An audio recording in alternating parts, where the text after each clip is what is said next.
I'm going to call this meeting to order. This is the November 9th meeting of the Planning Board. I don't think I have to read this notice anymore now that it's on the agenda, and I've noticed other people are not doing that, so we're going to let that part go. But we are here at 7 p.m. and I am curious, so do we have any citizens' comments regarding things that are not on the agenda today?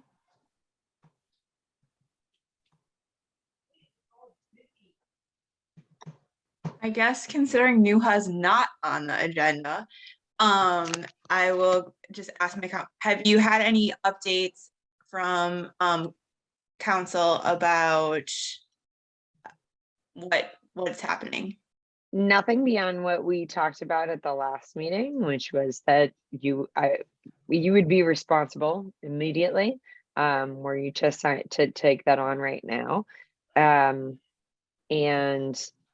my clarifying question was about, because I mean the HUAs. It was that the HOA was established. It's established, and it's just for the drainage parts. And so what it was sort of intimated in the email was that it was like the whole road. And I was like, I just asked the clarifying question. Do you mean the things that the HOA is charged with in its founding document?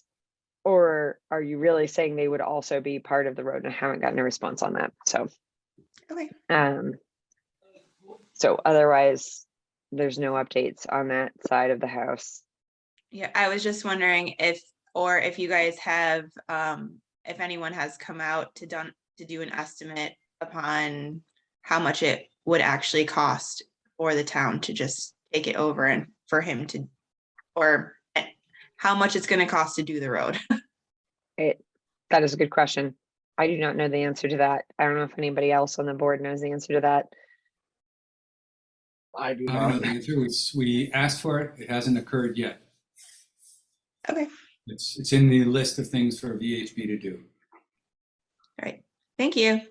All right. Thank you, Jackie. Thank you for coming. Sorry about that.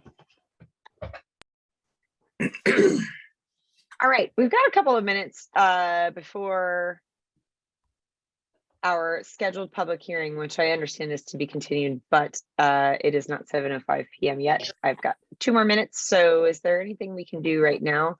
Possibly we could just maybe go over the minutes and approve the minutes. Would that be all right with everybody? I thought they looked good.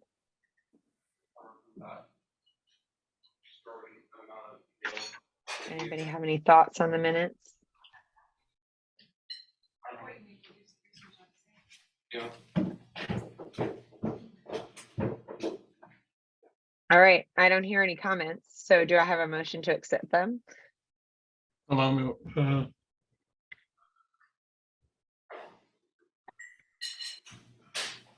Mark, are you working on it? No, I was going to make the motion, but I had to find them so I could. Yeah, I gotta find them October too, 12th. right? October 12th. Okay, I'll make the motion that we accept the October 12th meeting, regular planning board minutes.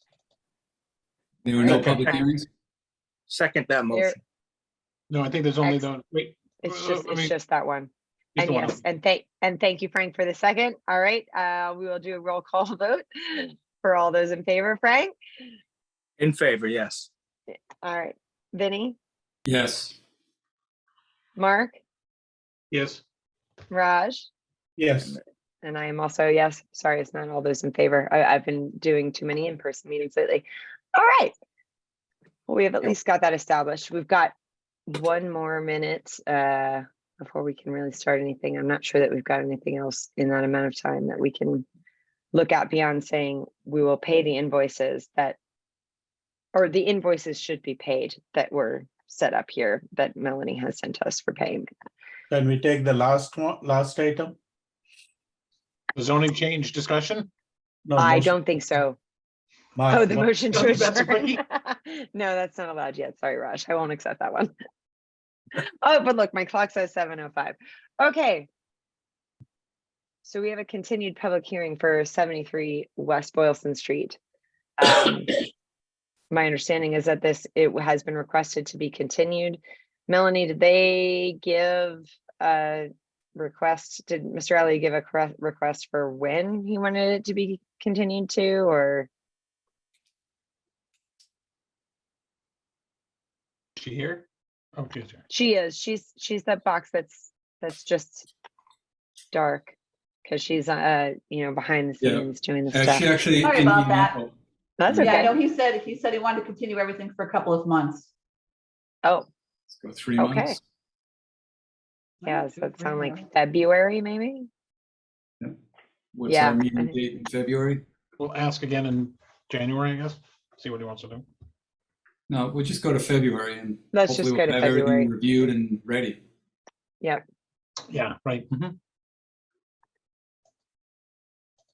so February would be, oops, going the wrong direction. The 8th, February 8th, 2023. All right, motion to continue the public hearing till February 8th. at Second, 7 o'clock, 7:05. second, Excellent. Thank you. All Third, right, we'll do we'll do a roll call on that. Frank. I'll take that as a yes. Yeah. Vinny, Yes. yes, Mark, yes. and Raj. Yes. And I'm also yes. Okie dokie. Moving that one right along. All right, so let's get to 20 Holt Street. Mr. Lankarski is here, and you're looking to discuss what we need to do to close out the project. Yes, how are y'all? Can you hear me? Yes. I can Yeah. hear. Okay, good to see you again, everybody. So the purpose, I just want to kind of just have a quick discussion, or as long as you want, to go over some of the lingering issues and see what we have for a path forward to close out my permit. So just to give kind of a status update, basically for the most part, the plan has been built out and the project is very near completion. We anticipate final paving next week. So that will be the finished road top would be done next week. We're in the final stages of finishing up the units. We've actually closed on a couple and we do have people presently living there under temporary occupancy permits. So that being said, I just want to discuss a couple of issues that I think should be talked about beforehand, so you don't have to find them on the as-built, or so we can discuss them now before that material is presented to the board. So a couple of things. The most significant, I feel, is the turnaround area providing emergency vehicle turnaround at the end of the common driveway. So we initially had a product that was proposed, and it was a grass structures product, and that would have left the area vegetated, what we were hoping for. Upon further research of the product, we learned a lot about it. And one of the bigger things is it's a difficult product for a winter environment when plowing is required. And so we put in when we put in the road base, we put the dense grade material into that area and a stone dust material that was packed down in hopes of having that as our turnaround. I've had discussions with the fire chief, and he's of the opinion that it just needs to be of the at least the size and shape of what was proposed, and he felt that that was the main issue that he had. And so we did discuss the overall turnaround, and his thought was the way that I had it was just not acceptable. What he did say was if it's the size and shape and location as proposed, but not the grass pavers, but actual pavement, it would handle the trucks better, and he would be that would be acceptable to him as a the product that would go down. And so that's one of the issues that I thought we should maybe talk about. If you want me to go over, I have like 4 issues here. If you want me Yeah, to go over. why don't we stop on that one? Let's deal with that one and then we'll move forward. Sure. So I assume that what that means then is that there's more impervious surface area. Yes, Vinny's smiling because I have learned the words. But so what does that mean for those of us on the board who know more about that than I do? What does that mean towards calculations or other things that might be on the plan then? Got that, Frank? Yeah. And it's just water penetrates it. You got it. Right. The water penetrates the grass, which was the intent, and the design of the drainage system was that area to be grassed and not have flow coming off of it, to have a little treatment before the water coming from the street, any surface runoff from the street got onto the into the area where the stormwater treatment was going to be. So there was a couple of reasons for it, both the size and the construction. We had asked the question, there were a couple of different types of product that can be used for that type of use, and there are some that are not great for plowing, and there are others that have no problems with plowing. So I'm not sure which one your engineer specified or your contractor specified, but you can get stuff that works the way it was designed. And I don't, as Sarah said, I don't like the idea of going to an impervious surface. I would rather keep it pervious. So if you want to make a change, you can propose a change to the design and provide all the documentation to do that with the drainage calcs, revised drainage calcs, the new product and the spec that you're going to be using for the materials. But we approved a design that I think we should follow. Are there pavers that are pervious that would count like the grass? Well, I think Yeah. that it's they had one of them. The issue is that it's not very good for plowing when you have to plow it, because that is our Oh. other condition, obviously, for being in New I England. thought it was only the grass that was not good for plowing, but you don't like the pavers for plowing either? We talked to the manufacturer, and he asked where we were from. He said, I'm in California. They work fine out here. Out here, it's not the same situation. It's our snow storage area. We understand that heavy equipment's gonna have to come in there and move snow around when we have bad winters. And we, just when we feel if the purpose of the area is for an emergency vehicle turnaround, I think pavement would be a longer term scenario. That would be a better solution. The chief was accommodative when we suggested that. He said that would be fine with him. The general purpose of this, my understanding, is simply if an emergency occurs and vehicles show up to the site and they can't back out for some reason, there's a turnaround area provided. So this area may never, ever be used, ever. Hopefully not. And so it's not like an integral component for daily living. This is simply to provide that one-off opportunity for a truck. And so, so the importance of impervious at that area, I don't have an opinion of that. I'm just trying to provide, I'm just trying to provide the best possible turning area so that I can, comply with the requirements of, and I don't even know where the regulation is. I can't find it. So this is where I'm at.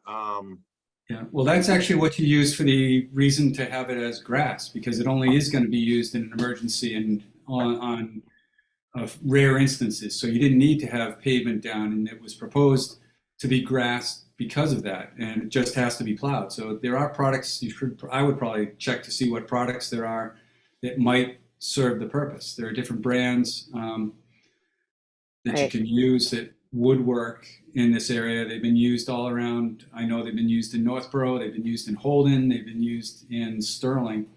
And people have no problems with them.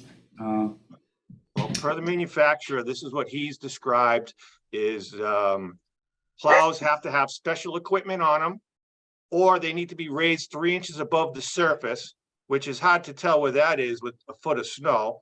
And so now we're talking about a continual maintenance issue or situation on a turnaround that may never be used. So we did want grass in the beginning because we didn't want the eyesore of this massive turnaround that we just thought, okay, we know we need to provide a turnaround, but let's just try to make it as aesthetic as possible.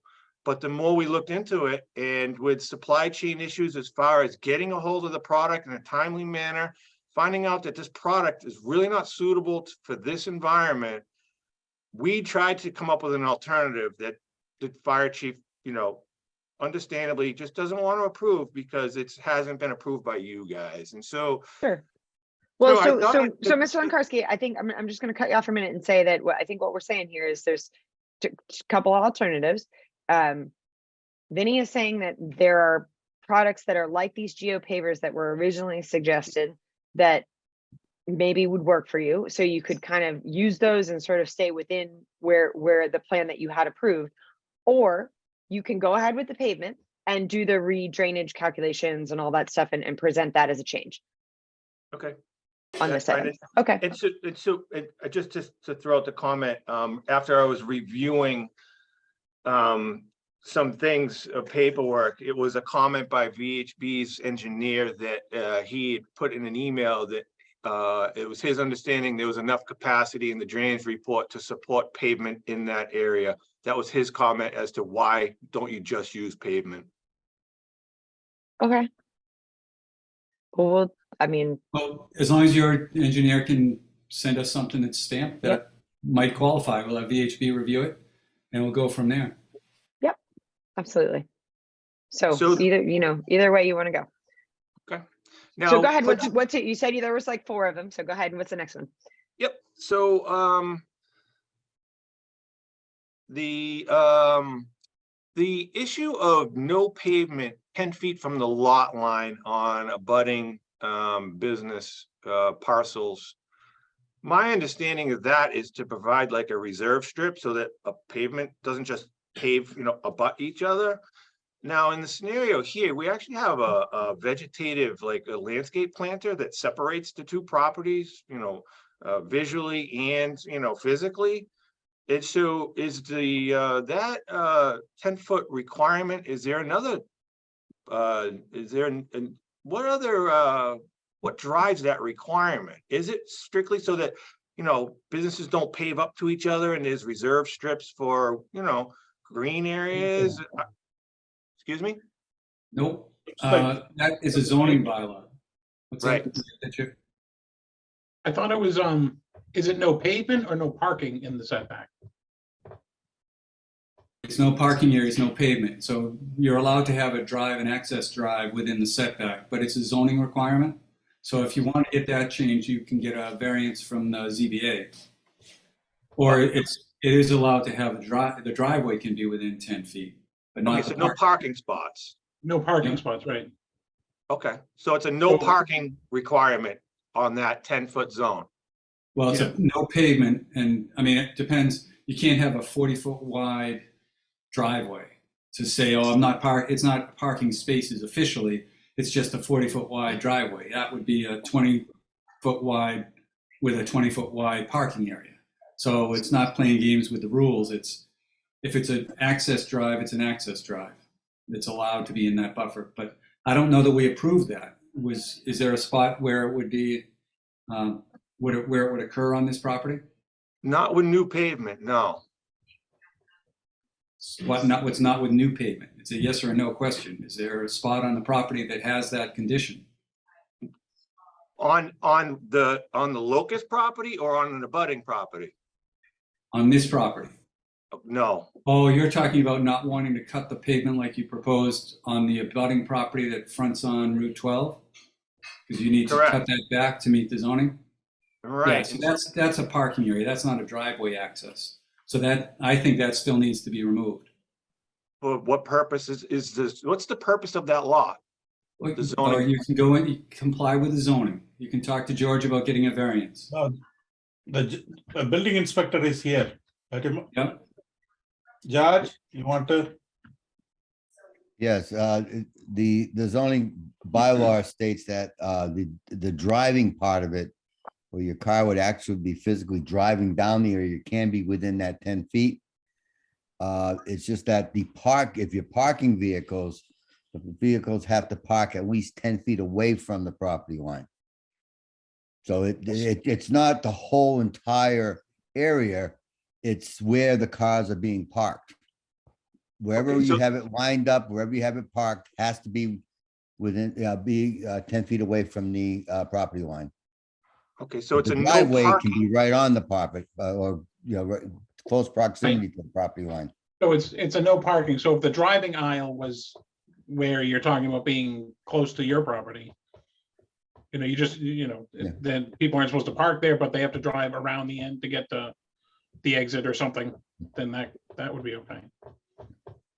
So I guess we had a pre-existing parking lot that abuts this project, okay? So where the existing parking lot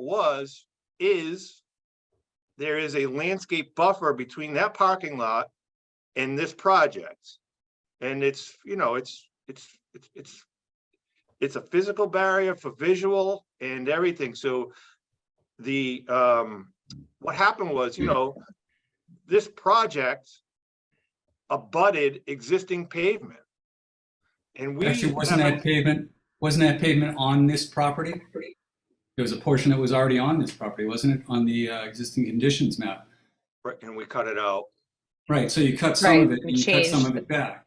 So again, I don't know why we don't need to spend a lot of time discussing it. If you want to change it, put it on the plan and go to the ZBA and get a variance. Yeah, that's the way It's forward. not, on that one. we can't waive a zoning requirement. Thank you. So let me see. So I just want to throw in there that we've had all of our applicable inspections. Water department has inspected and signed off on the installation of the water services. The water is turned on. Sewer department, same thing. The sewer line is active. All the underground electrical, all the plumbing. So all of the applicable inspections have been done as far as permits are concerned. VHB has been there for drainage, and they've looked at the retention pond, and Larry made multiple site visits. I haven't seen him much since the retention basin, but I'm not sure there's anything for him to look at after that. Didn't know if you've heard from VHB or if they need to get involved anymore at this point, or are they just going to kind of take it from the as-built plans, or how does that work out at the end? I think they do a Well, fine the way it inspection. works, the HB will go out and usually follow up. Then I sent an email asking what the status was and what the last inspection was. And I just got an email back this evening asking about, it's been a while. They said it's been a while, but the guy can go out there next week and just take a general look to make sure everything is kind of nailed down. All the things that they're concerned with. They usually go out and check the pavement, like they're doing with the construction going on Hartwell Street. They typically go out and check the base course and actually the sub base. I'm not sure that they've done that, so that there could be some concerns with if the construction is not good. You've got a good site; it's all gravel under there, and they were hauling material out, so I'm sure it was pretty packed down. But I don't know if they've been out there to say everything is okay yet. So we're thinking they're probably going to be going out there next week. He did ask the question whether we had much money left in the review account. And I don't know if Melanie, if you're still on, if you know what the status of that is, or if Paul, whether you know whether there's still enough to cover inspections in that account. I would say Find out while you guys talk. Yeah, I would say probably not. I mean, coming to the end here, I would assume that there's gonna be some hours put into this, and I know that we had multiple bills for, you know, the special, the town council and reviews, and so it's possible that you probably may need to replenish that, or I need to. So if somebody wants to let me know, you know, I'll just send off the check so that when you guys get going here with all this finalized stuff, and not a problem. That's excellent. And right, and I guess if we're gonna add, if you're There was only potentially gonna $15 add left in that pavement. account, Sarah. There's Only $15 in 15? the account. Okay. So definitely we'll need some more. I don't know what, How much is Mark, left you have a- in here? 15. $15. That's it. Can't even buy coffee. I Barely. was not gonna pay VHB for anything. So It would probably, I would say it would probably be $1,000 to put in. If they do one inspection, that'll be a couple $100. And then they're gonna need to review the as-built and then a final inspection, so. So, Do so I- Vinny, think that should do if it. they decide that they're gonna pave that other space though, would it be wiser to wait till that is happening or, Well, I think we want to get the money in the account, so if he uses it now for an inspection. yeah. And then if Oh, they no, have to do sorry, drainage I calcs. meant not the money. I meant the inspection parts of things. Like, would it be, is there a way to save them? So should we? Save should have one a inspection. decision On the We could turnaround. save $100 or $200, but if VHB knows that, or goes out there and sees something obvious that they want, and then it's gonna take a week to have the work done, you're getting into the time where it's worth it. I mean, I guess it's up to you, but it makes sense to me to get someone out there to look and see if there are any glaring things that need to be checked, because you're getting ready to close this thing out. I agree. Yeah. Yep, I Yep. agree. Let's find out now. So do you want me to send a check off to the town of West Boylston or planning board, or drop it off to the clerk, or? It goes to the town clerk, made out to the town of West Boylston. With There the you go. planning That was board easy. and the site. What's that? That was easy. Okay, so- And Mark, do you had a you, question. Do we want to do this before there's the decision on the turnaround, or do you want to finalize that first? Oh, sorry, Mark. Well, I think it would be good to get VHB out there to look at what's out there, because I think the question is gonna be if he wants to do it this way, or what his alternative is. If VHB goes out there and says, oh yeah, this looks great, we just need to verify that the hydrology works, then that's the way you go. Or if he goes out there and he says, oh, this looks pretty shaky, I don't think it's gonna fly, you're gonna need to do some other things, then you know that upfront to take those costs into account. So I would say get someone out there and at least have a punch list to start with. So this is potentially the last inspection, but possibly not, depending on where the decision goes on that. It's probably not. There's probably one more after this for the final as-built to verify what's on the as-built Is and the top course and all that stuff.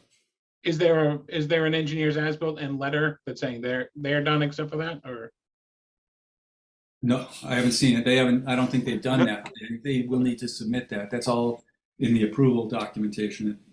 I'm Okay, sure it's- so we're not, Mark, that's kind of why I'm here, because I put that in motion and it's happening now with my engineer. Okay. I've contracted him for that, but I kind of want to make sure I have everything, you know, I want to talk to you guys and get input so that I can, you know, make sure this comes together and has everything we need. I don't want to submit something to you guys and you say, what about A, B, and C? You know, if that's the case, then I think a VHB visit would be terrific. yeah, that's fine. Like, I got nothing to hide. Let's get them out there and get them happy and move on here. We're looking to do what we Awesome. have to do. So, So it sounds like they'll be there next week and that'll be a good thing. okay. So, Raj. Yes, Wait, yeah. hang on just one second, Raj, what do And you? also the VHP normally visits there during the paving, right? I'm sorry?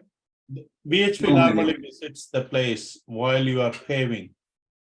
Larry was there when the sub base was down. He did see what's below that driveway, yes. Okay. Thank you. Yeah, well, we're gonna get a report from VHB as to what the status is, and they like the base course, because the base course is really what, the sub base and then the base really is what holds it, and the top just makes it nice and smooth, but we'll see what VHB has to say.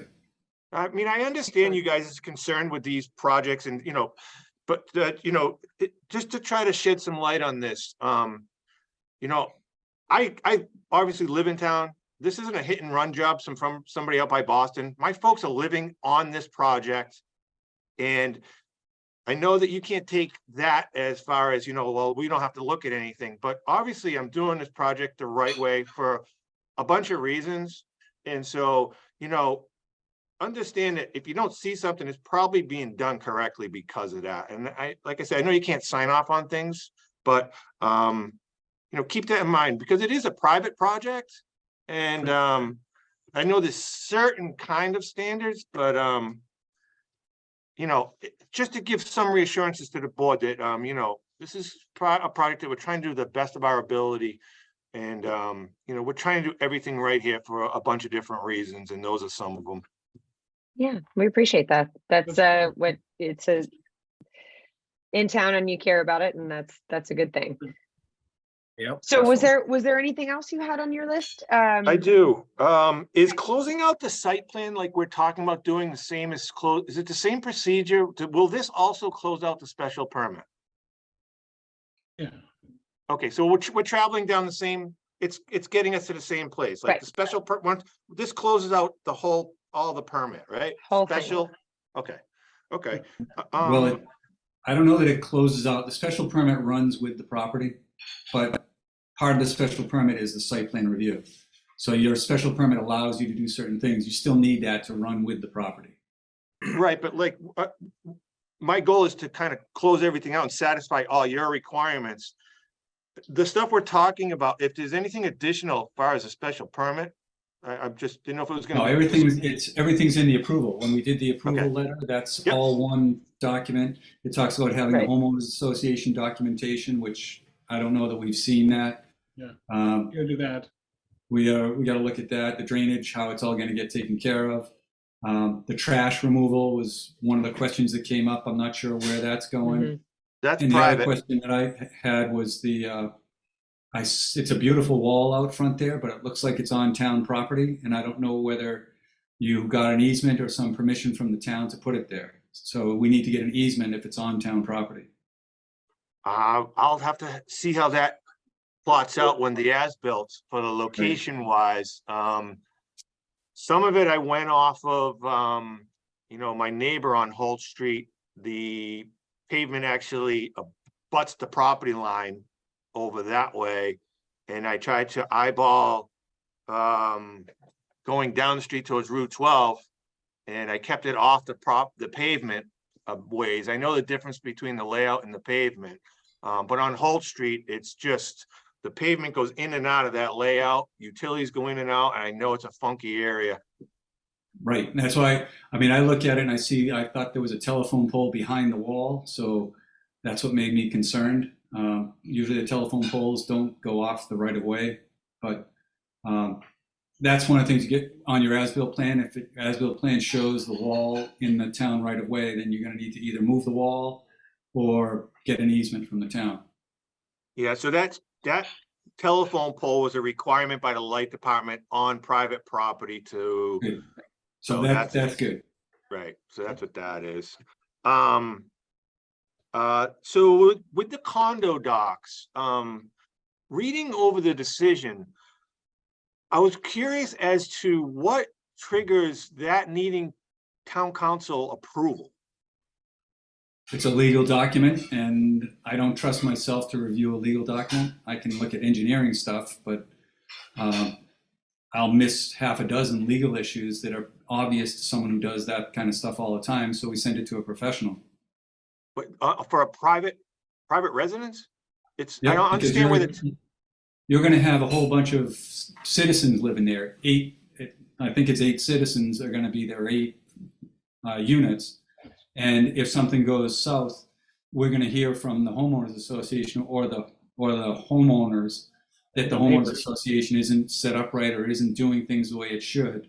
So we want to make sure before anything happens that it's at least set up correctly. Whether it gets implemented well is a whole different story, but it has to be legally set up appropriately. And that's what we're looking for. We're not looking to say, you need to say, you need to limit the clotheslines in the backyard, or you need to limit something else. It's just to have it in place. and enforceable to Established, fix right? the Yeah, drainage. established. So it's just a general review then of a generic homeowners. I just was curious. I was thinking that maybe this had some other application that isn't relevant to my little 8 units here. I was curious when it said, approval by town council. Oh, well, I was just curious as to why they would even put their name on something. It was just a curious comment that I read. So, if it's just a general review, I got nothing to hide. That's fine. And should I submit that right to town clerk or Submit review? that to us. Submit that to us, and then Sarah will forward it to town council, because we have to go through town administrator to use town council, but it has to go through our chair. She's very experienced in that these days. So that's gonna, Absolutely. so you want me to send it directly to planning board? Yep. And you people will review it and then you will disseminate it to who needs it. Okay. well, on our end, but you have to get it send it to the people that live there. Right. Or to the We people that will, are so buying all we will do, so it'll be established, town council will say, yep, this is the correct legal establishment of a homeowners association for this set of units. And that is what we are looking for, that this thing exists. And then having the homeowners continue it, which I'm Can sure we- is going to be of utmost importance to you, since your father is there, and right, I mean, like, that's anyway, that is outside of our scope. And it should be part of the deed documents that they are part of. That this exists, that they need that to it be part of exists. it. And when buying the property, you're now part of the, Homeowners Homeowners. Association. That is correct, Mark. That is important. And Yeah, so the reason why I asked is because my lawyer had already reviewed it. Buyers' attorneys have already reviewed it. It's just, how many reviews do we have by lawyers of one document? So that was my question. I just want to clarify. No, it's really because we are not legal experts, and I'm not even an engineer, so I can't review the engineering part either. It just seems outside the scope of the planning board. I didn't know where they came in on that legal aspect for a private residence. That's all. Yeah, it's put in place, and actually it should have been in place before George issued I think it was the building permits or temporary occupancy permits. There's a approval condition that I think we had to have the homeowners association reviewed and established prior to the issuance of any occupancies. Because what's happened on other projects is that all the houses got built and sold, and there was no homeowners association. So when the town said, oh, you homeowners are responsible for maintaining the drainage and maintaining this and taking care of your own trash and doing that, they said it wasn't in our deed. We didn't commit to that. And so the town was in difficult straits. So that's kind of where it comes from. We're not really looking at the wording and the specifics. It's to make sure that it has something in place so that all the things that in the approval are the responsibility of the homeowners association are transferred legally to the homeowners. That's very clear explanation, and it makes sense. So thank you for that. That makes complete sense. I will get that off to you.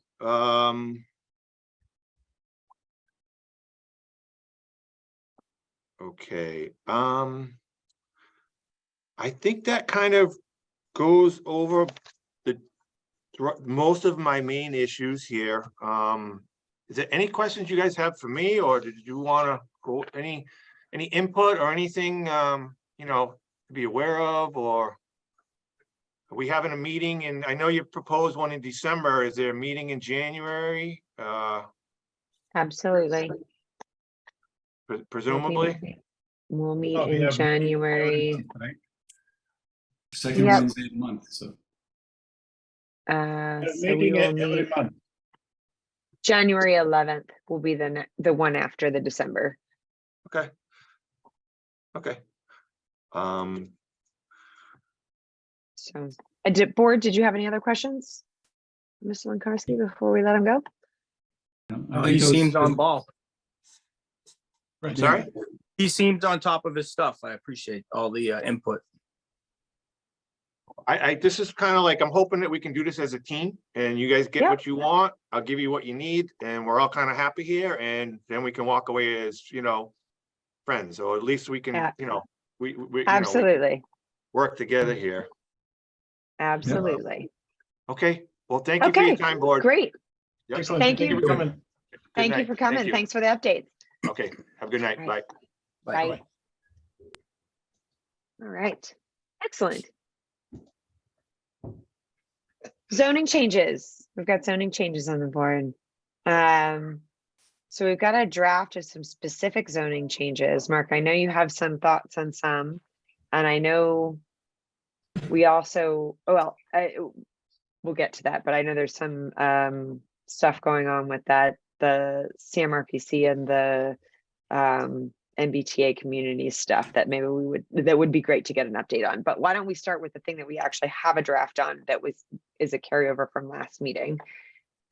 And I feel confident that I have that here, but I failed to download it. So hold on 1 second. Nope, I'm really being serious. I really want to download it. There we go. Okay, and I will share this.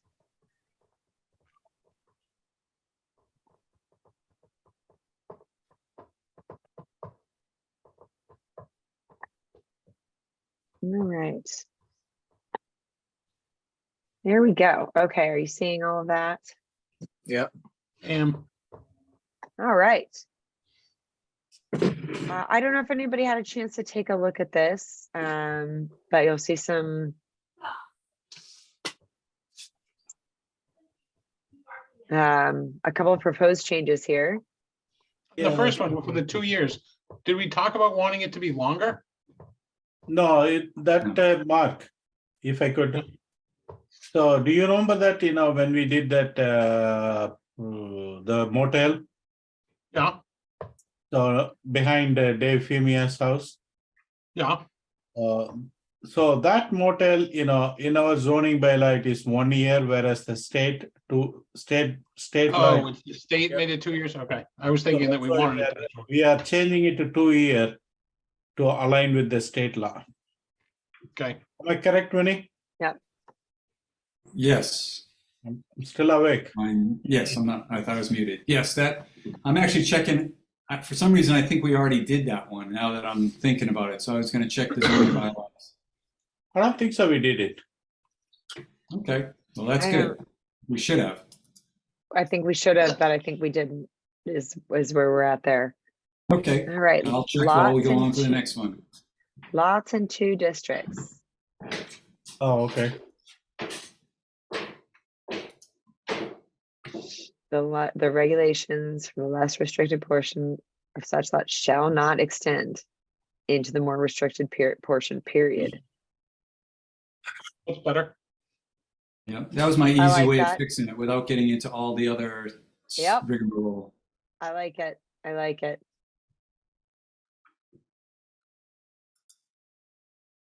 What are we changing in accessory apartments? Hold on. So that 2 districts, and I just checked the first one that has not been changed yet. Okay, great. Accessory apartments, I was hoping we just delete it. Okay, I mean, delete the section labeled as reserved, currently being used to create 2-family residences and single residence. Is that is the language what's there right now? Currently being used to create 2-family residences in the single residence district? No, No. I think this is just This is that deleting the section explanation? that does that. Okay, Right. So And so we well, would what, just adopt what is the state says, or? No, or revisit it. the state is talking about requiring higher density zoning and certain other areas or certain other measures for increased housing. this was one of the ways that the planning board years ago, probably 15 or 20 years ago, considered trying to make things a little more dense. But it was originally intended for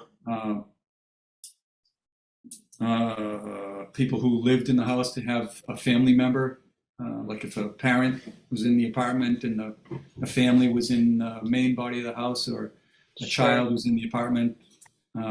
That's what it was intended for, but now it's being used to have almost specifically two-family housing.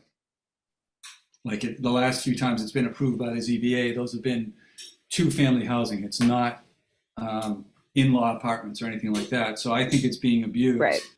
And it's creating a lot more headaches than it's really worth for us, because there's no real benefit for the town. So I'm proposing to delete it. So when you What- delete it, what happens? Anyone can have an accessory apartment? No, nobody can have an accessory apartment. So, but if I Not allowed. want, The ones that exist are grandfathered. Okay. but if you remove the accessory apartments, what if somebody really needs an accessory apartment? What are they going to do? What do you mean? They can get a variance. Well, I mean, when you say they really need an accessory apartment, does that mean they want a place for their in-laws to No. live? No, Mark, say suppose, if somebody is living in a three bedroom house, 2-story, 3-bedroom house. And then, if something happen, if they become older, and if they are not able to walk up to the stairs or walk up to this, or the kids may jump into the main building, maybe one father or mother, they can go live in the basement. They can go through the garage. So that's the reason, Right. the accessory apartment was created. But then it's families living together. I mean, then they're free to do construction in the property, and put walls and doors in their house where they want them. But Yeah, they're not but gonna make but they have a stove, and can they have a shower, all those 9 yards? hey, Well, I'm not, as far as I know, a lot of Italian homes, we had a whole kitchen in the basement where when it was summertime, you but, could get everything going, you just If cook you in the say that, basement. So- if you say that, a lot of houses are there, they are not But following. that's not an accessory apartment. What I'm saying is, Yeah, I think that accessory people apartment just won't allows it make- to be sold as two living units in a single residence district, which it makes it difficult. It's not a single residence anymore. It's a duplex. right, I think people can, if they want to move to single level living or something like that, they can move a bedroom downstairs, but they don't need they can do work in their house. I mean, everybody does work in their house. They tear down a wall or they put up a wall. But they're not making a Usually- standalone apartment that they can rent out.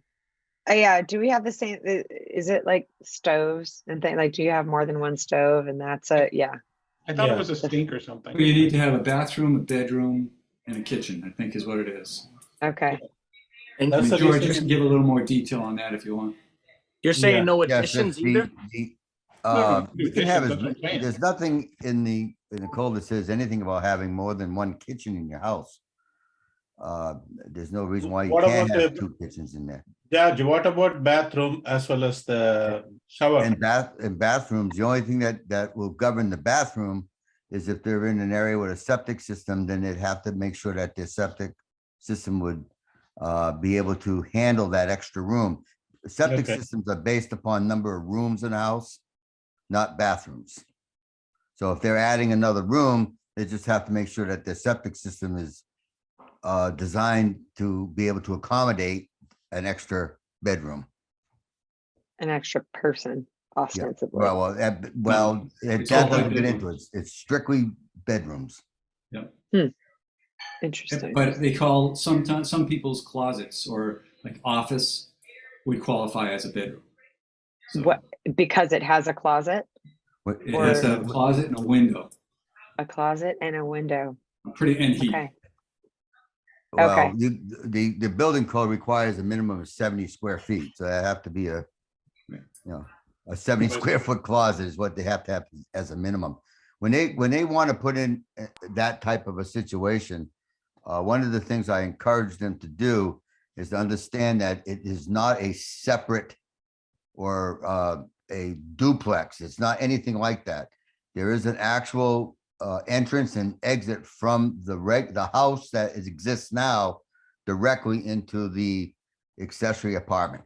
So you pass from one to the other. When you have a two-family situation or a duplex, there is no connection between the two units. I see. There's This unit separate here is- entrances it's and strictly, exits. you walk in, you knock on the door, you open the door, you go and see how your in-laws are doing. And You separate say, okay, utilities. bye, you come back, you shut the door. It's like an extra room for your house. And as long as, like I said, if it's on a septic system, then we'd have to make sure that the Board of Health knows about an extra room. And then, of course, the septic system would have to be redesigned or whatever the case may be. Okay. Uh, Go ahead, Frank. I don't think getting rid of that makes sense, especially in today's world where people are living together more because the way the economy is. I don't want to limit people that might move into town, and have people live in there to help them survive. That's just Yeah, my thought. the argument is two ways. It's that we don't want to, certainly you don't want to prevent somebody from having a home, but you also want to preserve, if people moved into a neighborhood thinking that it was all single residence houses and families like that, it gets confusing to people when all of a sudden they see, two or three families living, or two families living at one house. And if it's okay in multifamily, but it's just, we're trying to preserve if it's single family zone. Well, it's that's just single that's family when they're bringing their plans to the boards and they're doing the proper stuff, and we say no. I mean, it's not going Well, to sneak by us. That's what I'm saying about additions and things like that. I mean, and you can do additions and just go to George, but Okay. but George would require there to be something that makes it not a separate apartment, that the door between the two Yes, living exactly. spaces, you know. Okay. Right. Well, There have been a couple recently that went through the zoning board, not through us, but they go through the zoning board that were granted that are Well, the zoning board was the grantor. pretty holy separate apartments. Yeah, Got it. totally. There's a totally In the separate single- building Yeah. in a couple of them where it's a room over a garage. It's basically a garage, a house with, I think, a 3-car garage. They wanted to do. Yeah. A an addition newly to the built garage. garage with Right. an apartment So- over it. Right, so they built a new garage with a room above it. So now there's. Over near Goodale. And it is family. I mean, it's my understanding it is family. Like I don't mean Which is to good. pick right. on them and whatever, right? Like as far Right. as that goes, it really is meant to be like trying to keep families together and Right. be helpful to both all the generations, right? And that was the Gotcha. intent. It's like in the neighborhood down, just further down on Prospect Street, we got a bunch of the big old houses as you come up from Crescent on Prospect. The big gray house on the right. I mean, this lovely family was there, but now they're not there anymore, and they could put in an accessory apartment, which would make sense because it's a big house. They wouldn't have to do any additions. They would just have to plumb it and make it all work. Right. It's on sewer. It would be an easy thing to do. So that type of a situation for the accessory use, the intent of it was to allow like older folks to have their family live with them and take care of them. Gotcha. But now we're looking at big houses. Everyone's building a big house now, and there's enough space in those for someone to live and still use the same kitchen, and the family still gets along. Like, I mean, I remember my grandmother was there, and she was always in the kitchen taking care of stuff, and my mother loved it because she didn't have to do the cooking. It was a real community thing. Yes. That sounds great. I like that idea. Yeah, really. So, so to go back to it, to delete section 3, that's the intent, and I expect those are the comments and questions we'll get in public hearings. But it's good. So it's good to hear all the concerns here. Yeah, and I think, and I know Dave, like you've introduced some suggested changes to the existing bylaw as well that could be Well, considered too. can I just comment on this? Sure. Okay. Yes, the governor did sign something back in, I believe it was in January of 2021. Unfortunately, there has been nothing that has come down that's clear cut about exactly what the new law says, other than the fact is that it would be an as of right, from what I understood. I've asked the building inspector when he's gone on his various conferences and stuff to check with the state to see if there's been any other additional information, and there hasn't been. So we really are not absolutely 100% sure of what the exact changes are to this. I would like to see this stay on the board or on the zoning bylaw. For the fact is that what Frank said is that when this bylaw was originally created in 1989, 33 years ago, I agree with what Vinny said. Yes, elderly parents, but now we're getting into the situation where the economy is terrible, and some of these elderly people that have these big homes, and I know the one that you're talking about is the one on Central Ave. The folks were elderly and they had a room and they wanted an accessory apartment to subsidize income, to help to pay for it. And, I think that, it should stay on the books until we can find out exactly what the governor, has introduced. And hopefully, George and the building department can get some kind of insurances to, give us a clear-cut idea of what exactly is necessary. So I'd like to see this stay on the books at least till further study, until the state can come back and say, okay, this is exactly what this law does now. So that's the comment. Of course, the ZBA is the one. The thing is that the ones that already have one, if we deleted this, yes, they would be grandfathered, but only until they sell the house, because that's part of the stipulation. Isn't that always the case? That's though? how it is now. Yes, That they was have to. They'd have to contact the building inspector to let him know that that's being sold. So, like I said, I'd like to see it stay on the records until we can find out more clear cut on what the new law says. As far as Right, the so- building department is concerned, by keeping it on the books, at least it gives another a checkpoint that we can go through to make sure that they're using it strictly for that intended purposes, to have room for an in-law, room for an elderly person, someone sick, something of that nature, because it is basically attached to the house and it's just an addition of a room, is the way I try to explain it to them. And so far, everyone who has done those projects, regardless of where they are, either above the garage, in the basement, or anything, when they bring in their drawings, I review them and make sure that this is exactly what their intention is. And so far, I don't see anyone taking advantage of it and putting making it an apartment to make money. I don't see that happening. Thank you, George. I appreciate that perspective. And I think we all know that when we have no rule at all, that leaves it all up to interpretation and also up to discretion by exception. And I like that less than having at least some kind of guideline to follow. So I unless we really felt like it was harmful, I don't see a reason to take it off the books entirely until we're ready to make a real change to it, is my opinion. And so to that end, unless anybody objects, I would say let's move forward to number 4. I think for 1 and 2, I'm not exactly sure. Let's go through these and then we'll get to the end where I don't exactly know how we proceed from here. But let's move on to number 4. Yeah, I just want to close out with that, or we can continue with it. But the idea of deleting that section, the intent is because that's one that's caused a lot of headaches, a lot of problems with abutters and neighbors. People have what Mark said. People say that they bought in a single family residence neighborhood and now it's no longer that. And I don't like it. That's why we're trying to change some areas to a village zone so we can make it more workable.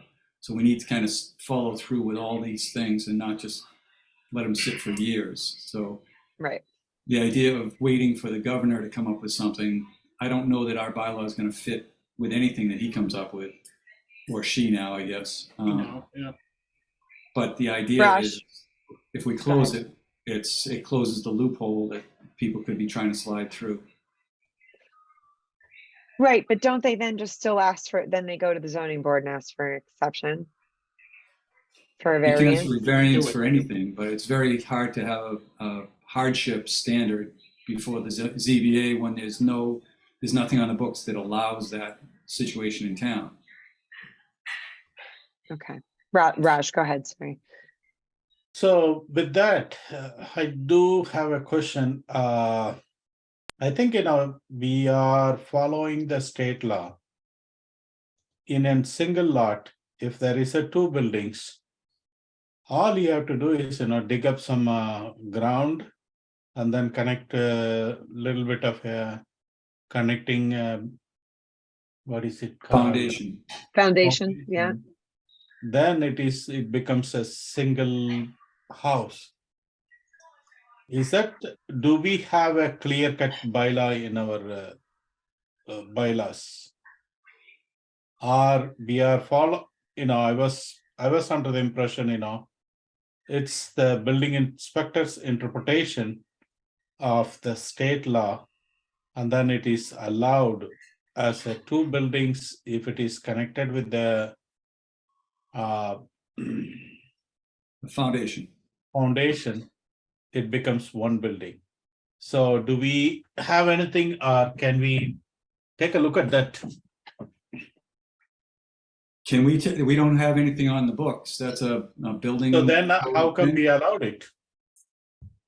Because the interpretation, George's interpretation was that it is a single structure, because that makes it a single structure to go two separate with a connection.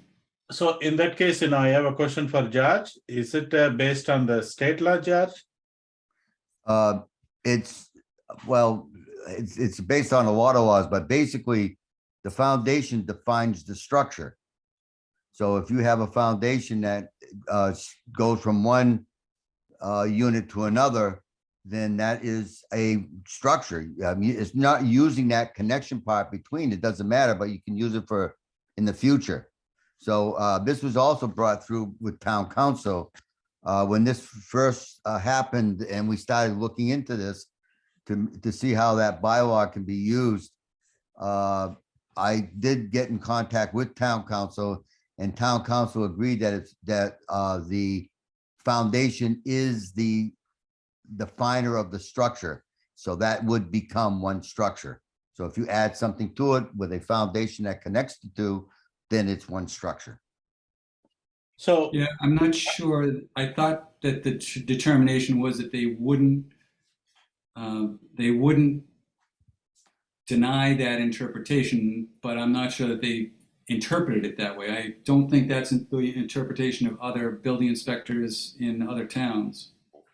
and Well, also, I disagree with you there, Vinny. I think there's a lot of different building inspectors that feel the same way, but when you're working under a structure of certain bylaws, you try and do what's best for the town, and also do what's best for the families.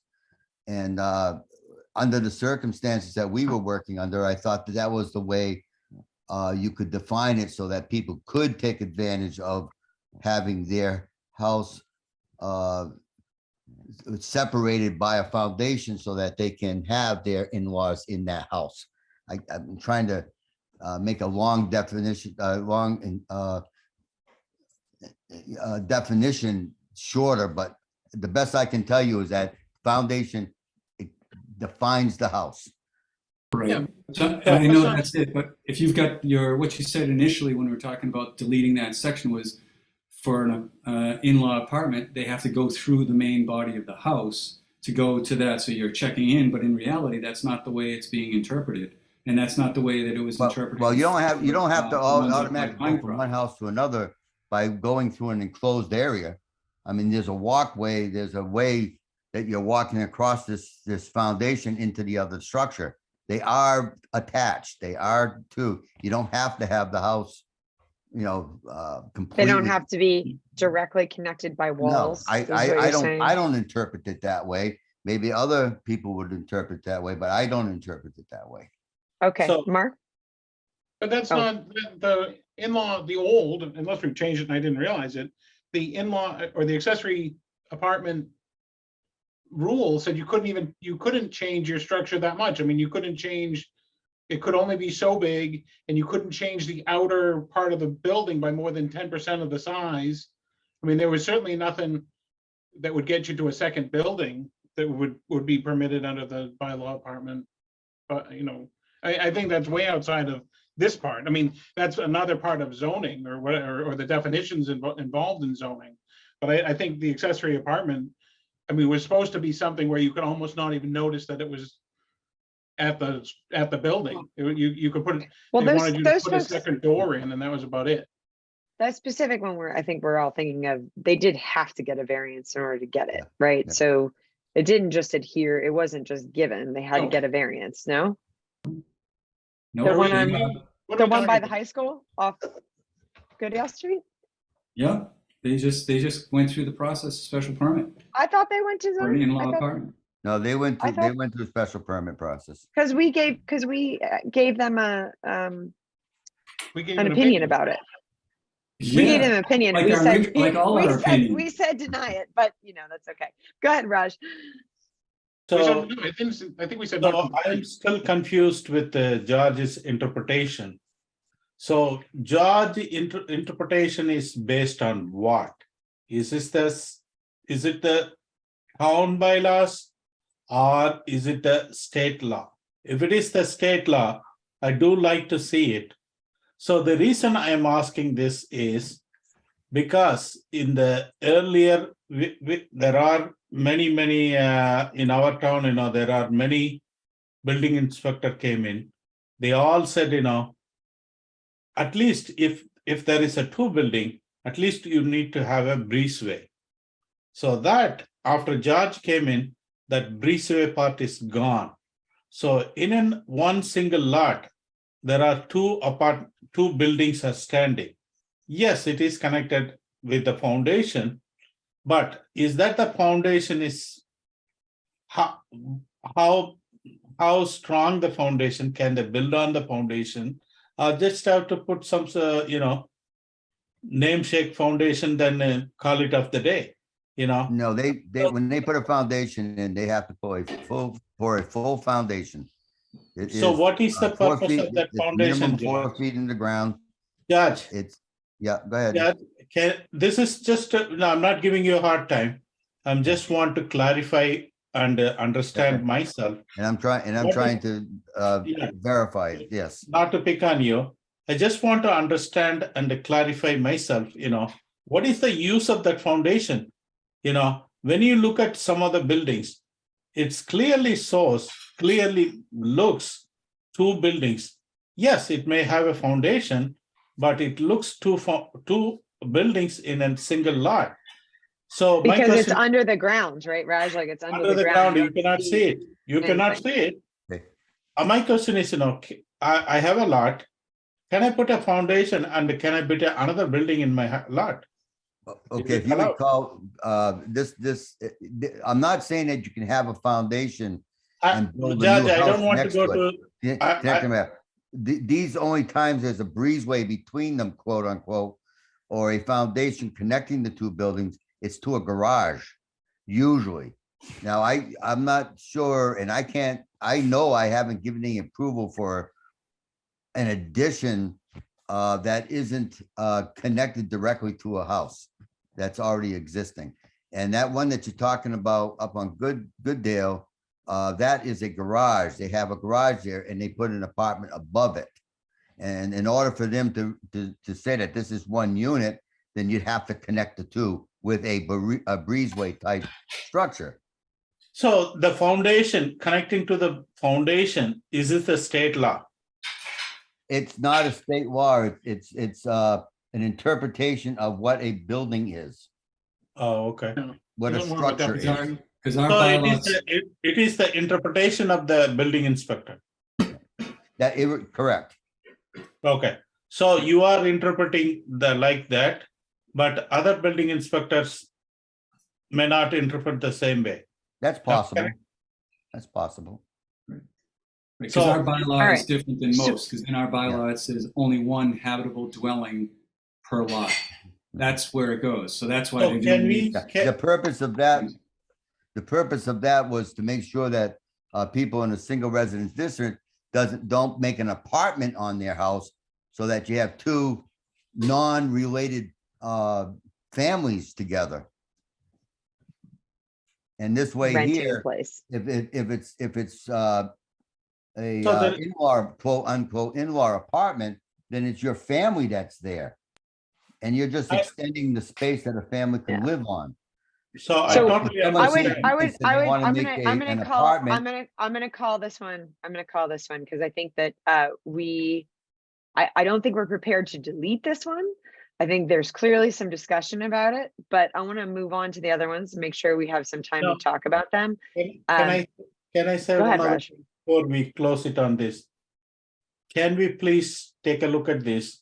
Can we please, if we need it, clarify that, because we do have a bylaw. There shouldn't be a two habitable unit or habitable buildings in single lot. So, So- Raj, maybe So a, can we in the maybe- near future, can we take a look at this? Can we bring in some changes to somewhere? I don't know. well, sure. So is it specific to the accessory apartment law that we think is the problem, or No, is it's this not a general thing? No, Because it the- sounds like this is an interpretation, right? And so that's a little we harder need to for, make it- Yeah, I agree. The interpretation varies from one building inspector to another building inspector. We shouldn't be this- leaving it to the imagination or interpretation of one building inspector to another building inspector.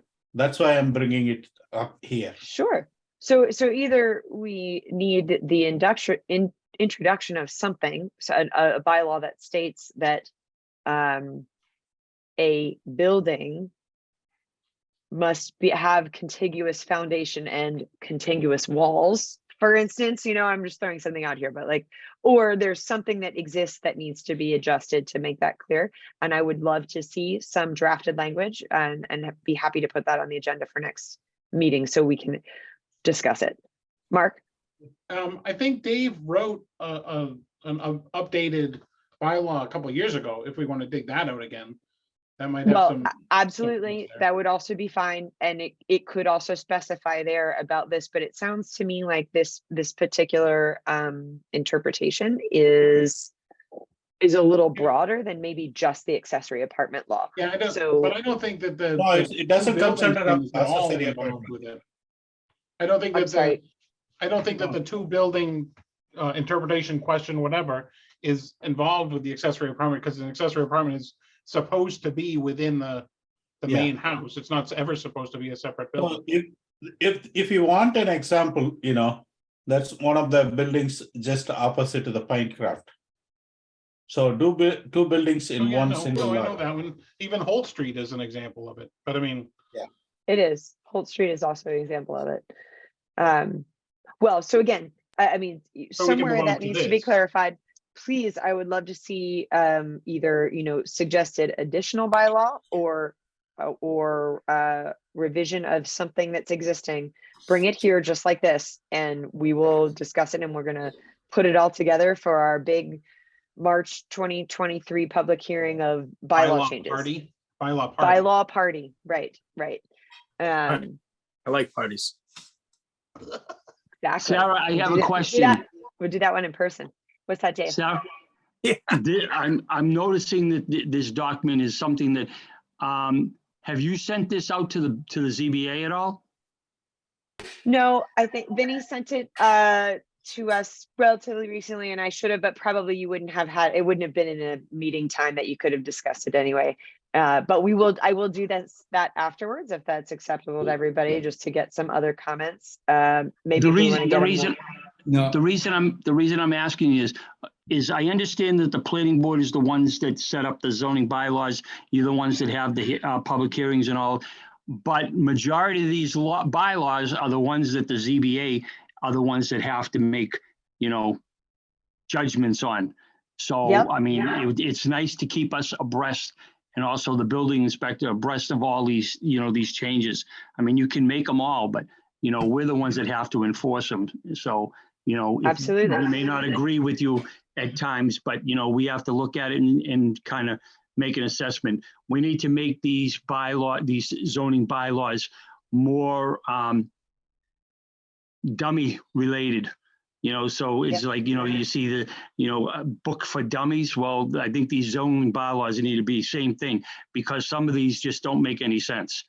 And Yep. so then you have to. So I will, we will absolutely put anything that we are looking to change out for some comment, just like, would normally be considered for us, but not necessarily this document. Penny's hand, wait.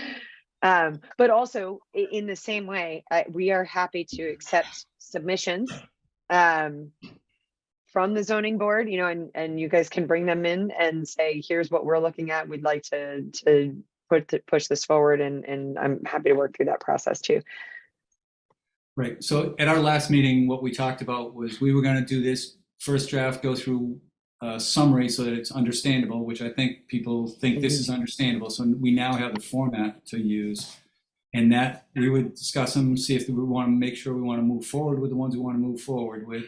And then we were going to send it out to everybody, because 2 years ago we sent it out to everybody, and we actually got no comments back besides a revision a couple months later on the accessory apartments from you, Dave. So we got no other comments. So what we're trying to do is get it all out there so people can see specifically what we're looking to do, and if they have serious concerns or even slight concerns, have the discussion at a public hearing.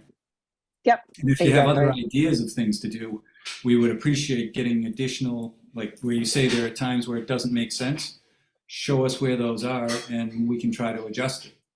Right. I mean, some of this is coming from George, right? From issues that George has had, and we're trying to fill in some holes. And that habitable dwelling one habitable dwelling per lot, we can adjust that. I can add something in on that as well. That sounds great. We'll maybe to put that on the agenda for next time. We're basically building up a library here, and we're going to have one public hearing in March, and it's going to be excellent. And then we'll be able to put them on for a town meeting. Yep. Okay. Okay. So we are on number 4. For the site plan, this is the scale that we literally waive every single time we do this. So this makes sense to me. Yeah. Is the floppy disk one in there too? Should we do the floppy disk at the same time? Oh no, Where's is the there a guide? floppy disk one? Please find it. Oh, okay. I didn't see that one. Yep. I think that's in the That's in the guidelines. subdivision though, I think. Or is that what it is? Okay.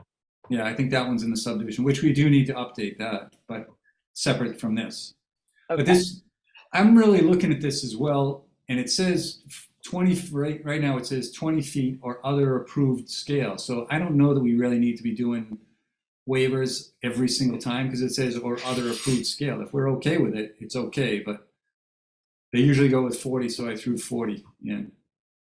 I think that 40 is the most common one, and that makes sense to me. We could use my favorite language in a bylaw, which is strict compliance not required. I love that language. You do. Yeah, And then that's why it goes to the ZBA. right.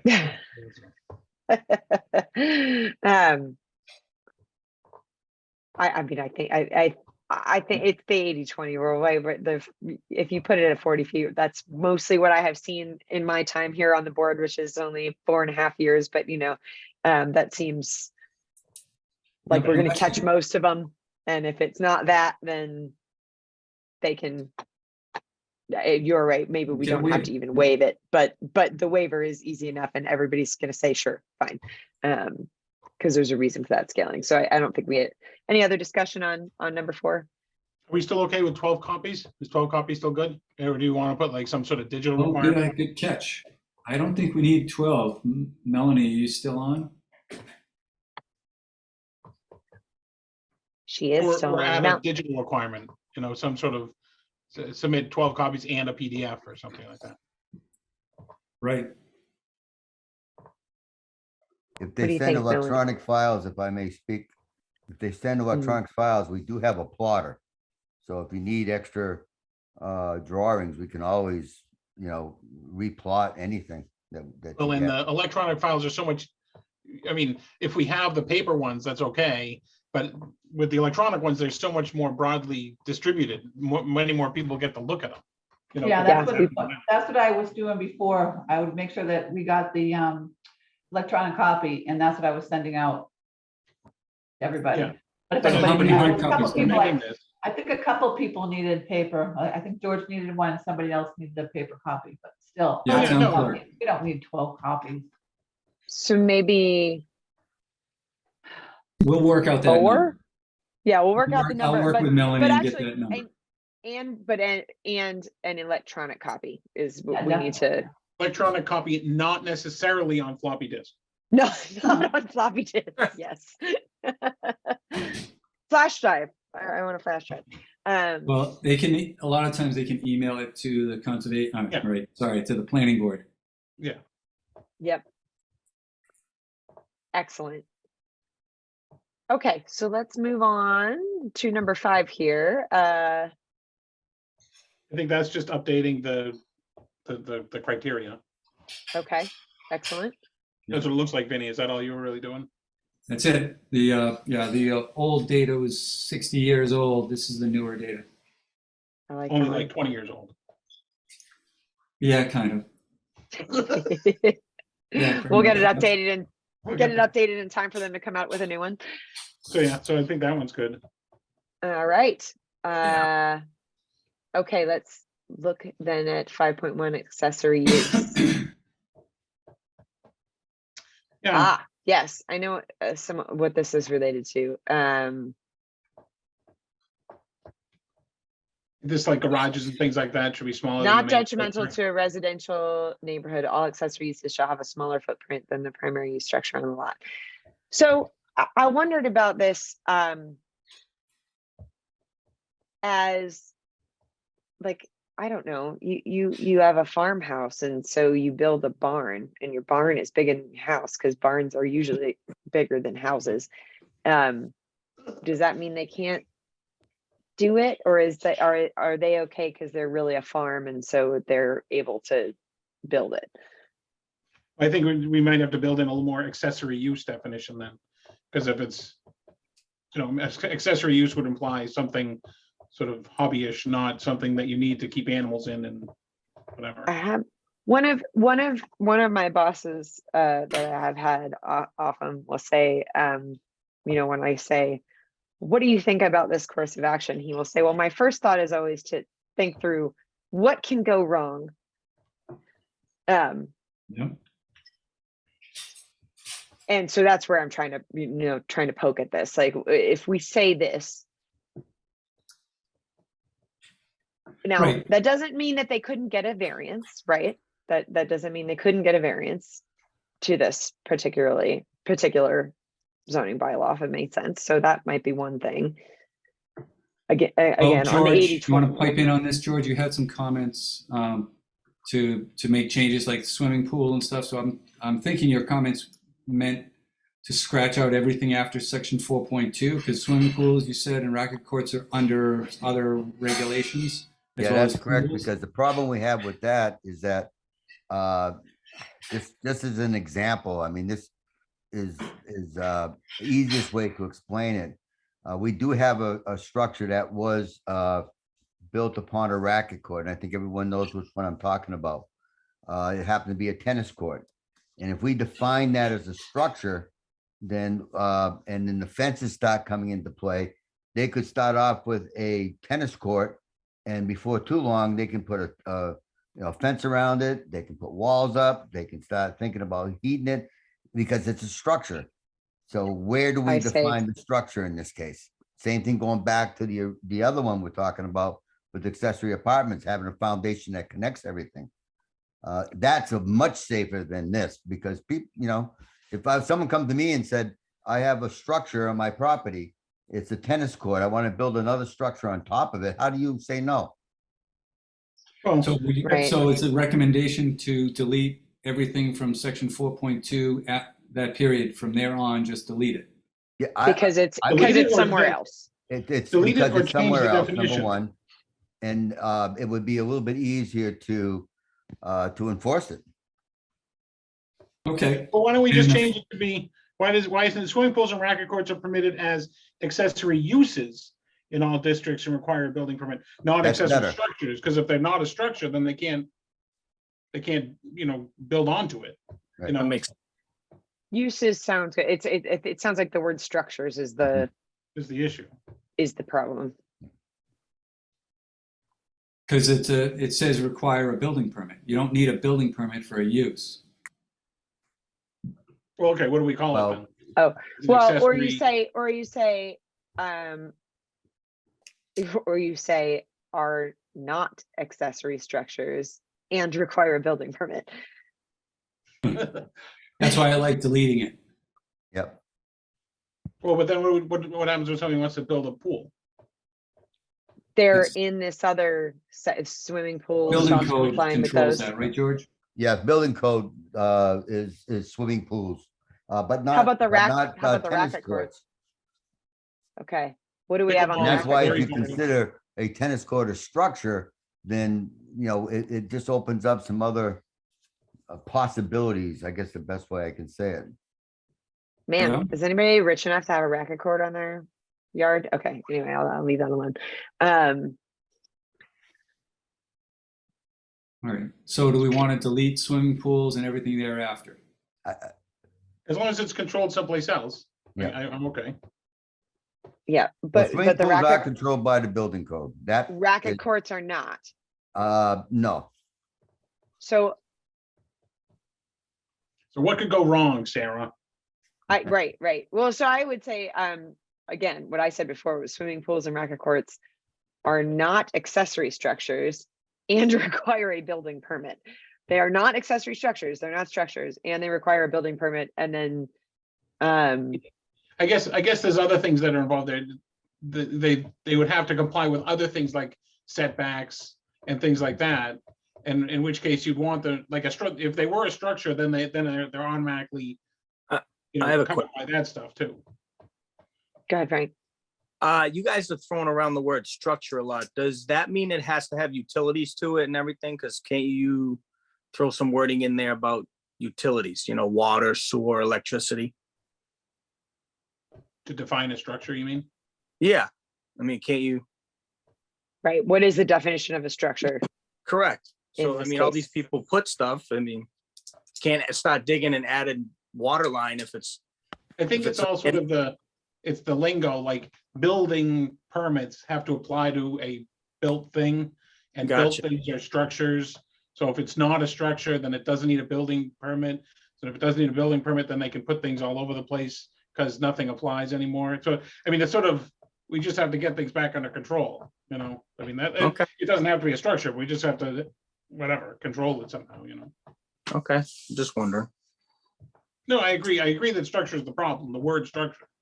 Yeah, But if you take Okay. out structure, then it can be right up against the a edge of the shed property and other things. or, yeah, okay. So I don't know what the answer is. I'd rather do what you're saying, but I don't know. I don't want to have it so that people build their tennis court right up to their property line or whatever.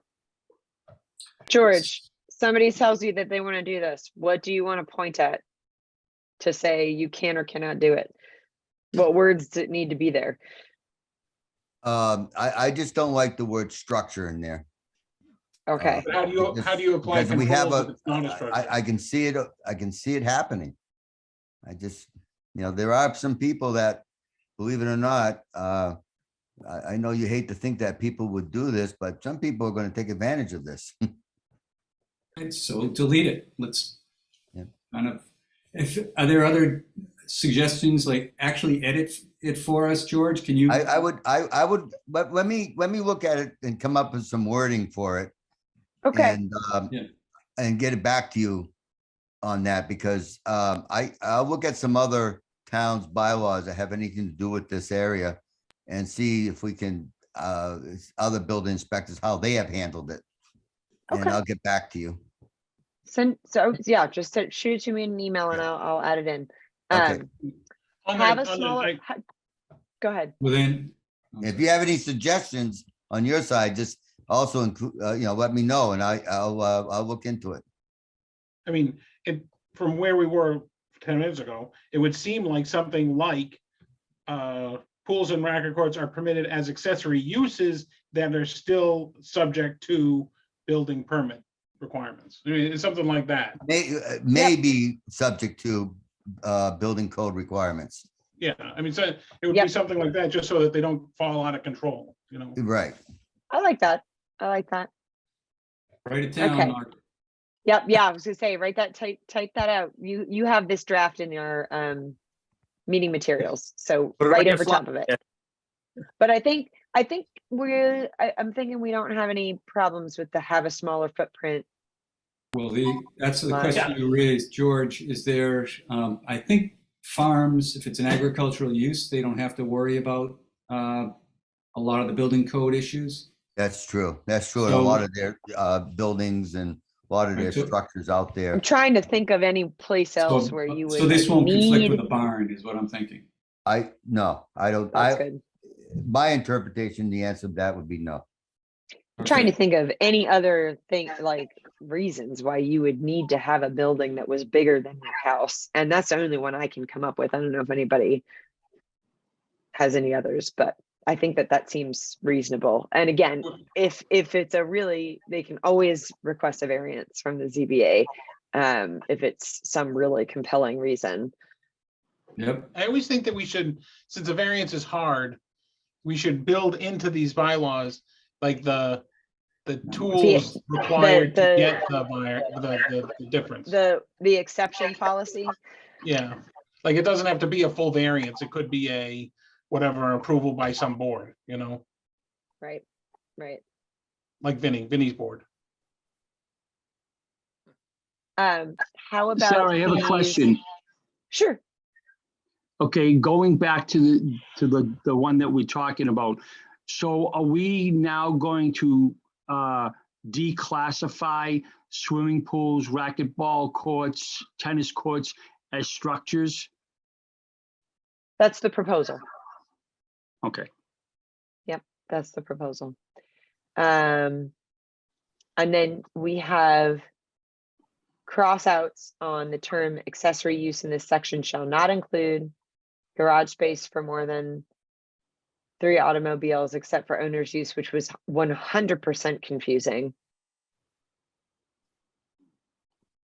The sale of produce unless the major portion thereof is raised on the premises. So that would make it like a farm stand. Yeah, those are Right. all other regulations related. So I'm just proposing we delete it all and not make it any more confusing. Stick with the section of the regulations that apply. We don't need to go into the garage space. We don't need to go into the sale of products. There are other Right. rules and laws that apply. Vinny. Right. You know what we always say when we're editing the bylaws? Right now, while we have George, who's a good building inspector, it's okay. But if you take out the rules and leave it up to the building inspector and you get a bad building inspector, then it's all a wash. Hey, if you can fit 4 vehicles into a garage that is smaller than your house, well, Right. go for it. I dream about garages bigger than Maybe my you've house. got 4 of those little smart cars. I know I dream of having a garage, period. It's going to be attached to my house. Someday, George, I will call you when I'm ready to do that. Get the Okay. proper It's when- permit. Yeah, can I It's when say something about the it's- garages though? Oh, surely.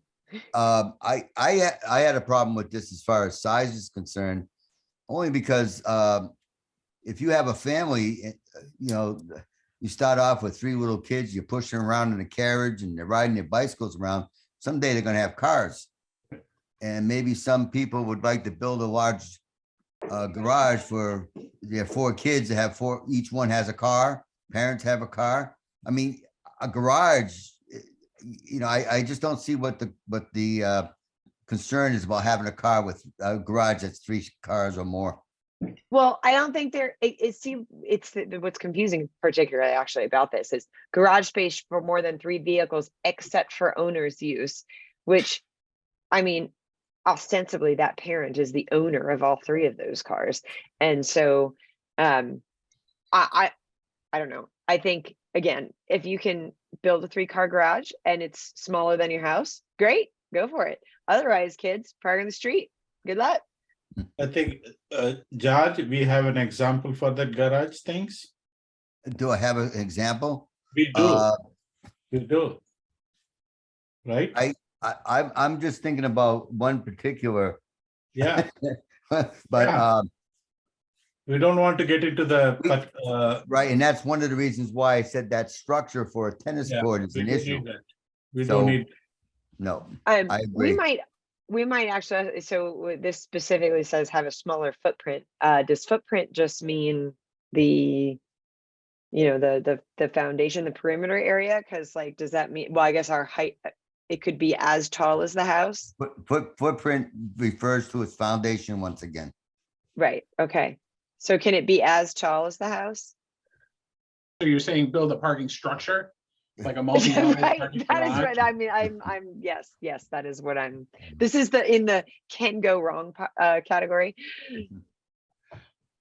I'd love to have a parking structure. That'd be awesome. You're gonna charge? The only Right, thing I yeah. would be concerned about someone who's gonna build a 3-car garage is to make sure that the design, and that's something I would look into, so that the second floor or the attic of that garage can't be turned into a 2,000 square foot apartment, and Sure. which now becomes a living space. Yep. That's my only concern with having a garage that large, is how can I Yep. tell them, no, you can't put an accessory apartment upstairs? That was always my thought about the accessory apartment bylaw. Had a limitation that you could not change your living size by more than like 10% or something like that. But Oh, I mean, yeah. the way to do it for people would be to do all your renovations as just an addition to your house. Attach And then it. apply for the Yeah. accessory apartment, for that person. Once you've built what you want them to live in. You get into a situation too, is that if it's 10%, if you have a very small footprint of a house, Right, 800 square feet, we'll say, 10% of that is, is very small. That's not even big enough for a bedroom. right. It wasn't so much that the 10% would be the whole room. It's like you could push a wall out, or you could add the entryway or mudroom or something like that for them. That, I think that was the idea. But I mean, but if they could cheat there too by building the addition first. I think this is still, in my opinion, this still seems fine as is with all you're saying here is like accessory use does not include these things, or this specify what's been scratched out here said this shall not include. Right. So it would allow the big garage. It would allow a big garage of up to 3 automobiles, because this is No. more than. So we're just scratching this out and saying it could be any of those. Yes, you are correct. Yes, Mark, what you are saying is yes. It would, if you could get any of these things within this smaller footprint, Then it applies. then it would be okay to have. Does that make sense? And if you want to go bigger than that, then it would require a variance of some sort. Right. I think that looks pretty good. Any other I think discussion on that? No, I think it's the only thing to consider is people that were planning something that we just changed on them. But I don't think anybody's planning anything. We haven't seen anything, but Agreed. Okay, so a new section about the prohibition of storage containers. Yeah, this one came up because we were, at the time I was Yeah. drafting these, there was a bunch of storage containers on a lot and others were popping up. I mean, allowing them for people to store stuff for when they're traveling and for whatever it is, 30 days, 60 days, some amount of time makes sense, but to have it as permanent storage, that was one of the problems that the neighbors were concerned with. There were a whole lot of storage containers on one lot that weren't going anywhere. So I tried to pull something together. I couldn't find any examples in other bylaws. So if people want to read through this and make comments on it another time, that would be good. Okay. I think also, Vinny, if you had something in there that has something to do with permitting them too, at least it would require them to come to me for a permit so that we can look at it and see what is that structure going to be used for. If you just say, okay, let it go, and you have nothing. What I'm looking for is something that I can, tell somebody, no, you can't do that, because if it doesn't have any teeth, I can't enforce it. So I'm thinking in a storage container, maybe they got to be permitted. Do you think that would help with the situation? Yeah. So paragraph A says they're not permitted. And that's what we define what is not permitted. Recreational vehicles, use of these recreational vehicles as a storage container, like old bus bodies and that kind of stuff. Then B said, well, if something is not permitted, but if you're going to do it for like 30 days in any calendar year, those were allowed. So maybe we put in there somehow to put in there to get a permit from the building. To get a permit for them, yes. What kind of wording should that be? Oh, boy, I really haven't given that much thought. But Let's think about, it's 8:41. Let's come back to that one. As far as the permitting language, but I like that as an idea. And I mention it because I have, or for us to think about, a lady in my neighborhood down here at the end of the street has a lovely, it's clearly a storage container, but it has been made into like, it's painted on the outside. It's made to look like it's got little windows, it's got a little door. I'm sure it's storing, planting things and like whatever in it. But I wouldn't want to make her get rid of it just because we said you couldn't have a storage container there, Yep. Well, again, that would be grandfathered, but then they can get a permit. So then moving forward, like a permit, I'm thinking for somebody else who's like, oh, I want to have I want to make a little potting shed, and this is a cheap thing to get, and I can paint it up and make it look cute and whatever. If there's a method for doing it, I think that seems like a good idea. Another thing that's related to this is the fact that if the container, if the item that they're putting up, say if it's a garden shed, if it's less than 200 square feet, they don't have to have a permit for that. Oh, our standard cargo containers less than that? They're probably 160 to maybe 160, maybe 175 square feet.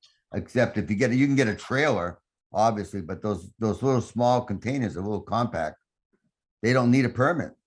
Right. So maybe we put that in as a permit. Okay. Yep. So I can get the wording for a permit, and then they also must meet the zoning setback requirement. The zoning setback. That way, Vinny, I'll be able to see that, because there's another instance where this has come into play, is that most people in town, I don't think they really realize that they have to be 10 feet away from property lines when they buy a shed, from Home Depot or something like that. They just bring it in there, put it in the corner, and that's it. I never know anything about it. Yep. Right. I think that half the sheds ever installed are actually almost on other people's property. Most of them are. And it's amazing when you see them out there. It's amazing. I mean, the back 3 feet of the shed is on the neighbor's property, Yeah. So let me ask folks, so next we will maybe get a little solidified draft with these couple of edits. I don't know if do we need to see it again in December before we send it out to other boards to collect more comments before, or do we want to give them an omnibus thing in like, I think I'd like to get something out in 2 weeks to all the other boards. Great, I think we can send it out, but we comments and we have talk. to have the omnibus Great. thing before you have our public hearing. great. So, okay, so, yep, okay, that sounds good. I do have one, Sure. Mark. Yes. So you wanted a couple of things on the agenda items, right? So those things has to go to the select board, or do you want to talk about that? No, we can quickly? have it here directly. I mean, we can Yep. start them here. Zoning Okay. changes. Do you have something for us? Or it all falls under zoning changes. Do you have something written for us to look at, Mark? You're welcome to share it. All I have was that email that I forwarded that was originally to the select board, but it can be to you also. Yeah, Okay. oh, I think I got on there also. Or if it is, Um, if it is clear for you, I'm okay with that. I think town admin like to say something. I was gonna say, and I see Jen on screen. Hi, good Welcome. evening, everybody. I think that those changes were a change to the subdivision regulations and not to the zoning bylaw. So that would have to be noticed on the agenda Oh, okay. to discuss. Excellent, thank you. So that is something that we should put on for next time, and it In a would be document. really great to have an actual document that says here, strike through, add in, what have you, just like this. I think that really helps inform the discussion and move us along. Makes it goes faster, yeah. Mhm. So Excellent. I'd Mark, have Okay. to find the right language. I don't know where the like review past performance language. I don't know what that exactly should say. And I'm happy to help you out. Oh, I was gonna do the same So thing we- as everybody else and look for other bylaws from other towns that say what I want to say. Excellent. I love that. good Mark. That sounds great. Okay. All right. So let's see. We are up to reports from other boards. Does anybody have any? Yes. Madam Jen? Chair, sorry, there is a potential change to the zoning bylaw, and I don't know if the board wants to just have a brief discussion on that tonight, and that's the I would. MBTA communities. Yes. I'm sorry. I brought that up at the beginning of this meeting and then promptly forgot it. So I would love to get a little bit of an update and overview on where we are and what maybe we're facing. Would do that update. Sure, then do you want to do it, or do you want me to do it? Oh, thank God. You can do it. I actually I didn't know that we were ready for it right now because we were still trying to figure out what the state was doing. But if you're ready to go to it. Well, so very high level conversation today. So kind of 5,000 foot view. So I think that the board is aware of the MBTA communities in general, and that we are an adjacent community, and that I think- I think Frank, do you know anything about this? Because I think this first came up before you were on the board, so you No, might I not do be not. clued into this at all. No, So I do maybe not. we can, Okay. Yep.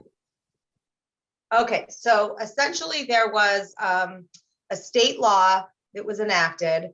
The purpose of the law is to increase housing in Massachusetts. The way that this is being done is by analyzing communities that either have MBTA in their communities, or they are an adjacent community or adjacent small town, requiring those communities based on the classification to have as of right zoning of unit density of 15 units per acre. And if the community doesn't do that, they would withhold certain types of state funds from the community. So we are classified as an adjacent, and this is very high level. I'm doing broad brush. I know it's late. You guys Perfect. have been really diving through a lot tonight, but we have been classified by as an adjacent small town, or I'm sorry, an adjacent community. And so we are going to be given technical support to help us through this process. CMRPC has a point person that has been assigned to us to work with us on this. That's Emily Glaubitz, for those of you that may recognize the name. And we have a lot of time to get there and to discuss, you know, where we want to put this zoning, how does this look? But we have one deadline that's kind of looming. And that's why I wanted to hop in and make sure we talk about that tonight. And so there is a January 31st, 2023 deadline to have an action plan submitted to the state. And it would be the planning board together with myself that would be submitting that action plan. And it's a state form. And essentially it's indicating to the state how we think we're going to get there. How do we think we're going to tackle this process? But before we do that, CMRPC would like to come into your next planning board meeting to give more of a deeper dive into what this looks like. And then we can work on the action plan. I know you only have regularly scheduled one meeting per month. And so with the deadline of January 30th or 31st, it may be the case that there needs to be a special meeting sometime in January just to make sure that we have everything done and finalized to submit that action plan. Sure, that's okay. We can definitely do that. And the biggest kind of thing is for people to understand, not one piece of housing, not one unit is required to be built by this law. It just needs to be zoned as of right. Right.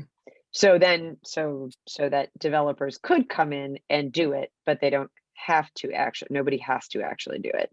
Although I'm certain that there are plenty of people who would be happy to make that happen based on where we put the zones.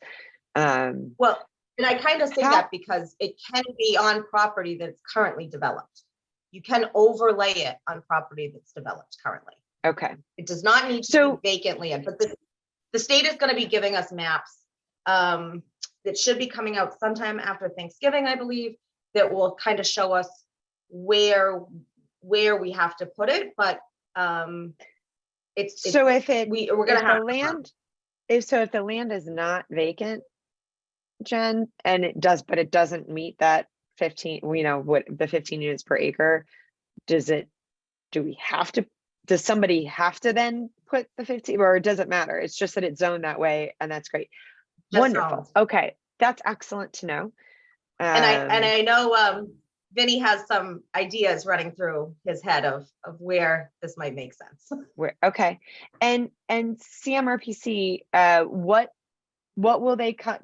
So this next meeting, they'll go into a deeper dive. Are they going to make suggestions on where to put it, or like what are they coming to the table with? Not where to put it. They're coming to explain because the guidelines have changed, and so there's a lot of new information. So they're coming in to explain to the board kind of what the board's action steps need to be. Both in doing the action plan and then actual compliance, and help lay out a timeline, and then to let everybody know in what capacity they can be of assistance. Okay. Vinny? Yeah, and is there a draft of the action plan is it something we fill in the blanks, or is it like a open space and rec plan that you have to write the whole thing? I don't know what it actually No, it is. It's a very simple. So this action plan was intentionally designed to be an easy lift for the community. So I am actually, Sarah, I will email you a link right now and you can disseminate that to the rest of the board. Absolutely. Sounds great. All right. I'm glad we. What CMRPC also has done during the presentation that they made that both Jennifer and I attended was they've kind of evaluated, there are certain standards, and CMRPC has evaluated the conditions in West Boylston and set some of the numbers that aren't just the standard 750 units or whatever the numbers are for the statewide. They made the specifics of West Boylston apply. So that'll be helpful. Great. That's excellent. Right, I just sent that to you. Excellent. Thank you.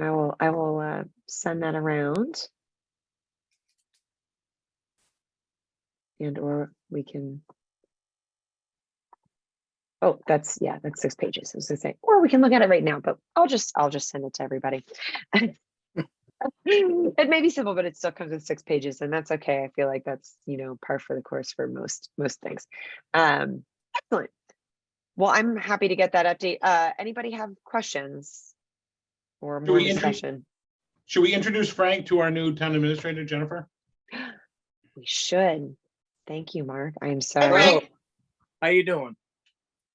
Good, how are Thanks, you? Member good. of the board. Lo Welcome. Priore. Welcome, Lo thank you Priore. for your service. Lo Priore. Okay, I got it right. Mark, how about to me, Mark? You've met her. Nope. What? All right. Pulling We never legs. see each other. Nope. I nope. imagine. All right, Raj. I Jennifer's imagine. here. Jennifer, Raj.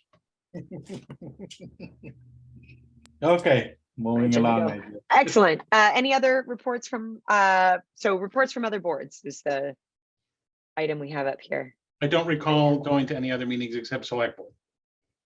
And nothing happens there. Okay. Sorry, we'll watch for meeting minutes on those. The Economic Development Task Force has Well, that's been true. meeting regularly. Mark provided a document to us about some proposals for You hear that, Vinny? engaging business. did? Right? Oh, and Send it to actually, everybody or? no, The he Economic sent it Development to Task Force. Oh, the okay. task force, and that's actually so there are only 3 people on the task force at this time.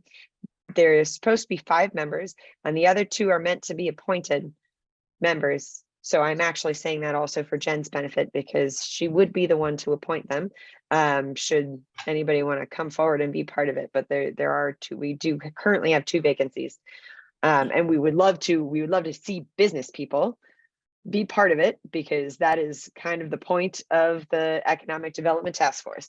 But we are trying to move. If any of you have noticed, we got a new gateway sign. It is over in the Pinecroft Triangle, and it will be up for grabs in the next drawing, which we've got a new form. That there is an outstanding question about whether there needs to be the old form is attached to the policy that is posted, that was approved by the select board. And the question is, does the select board have to approve removing the form part from the policy so that we can have this separate form that is now an actual usable form? And also we need a real email for the Economic Development Task Force, like the planning board.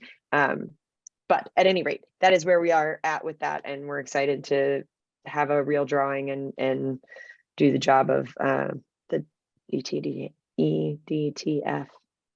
here in the future. That's all. That's the only one I have.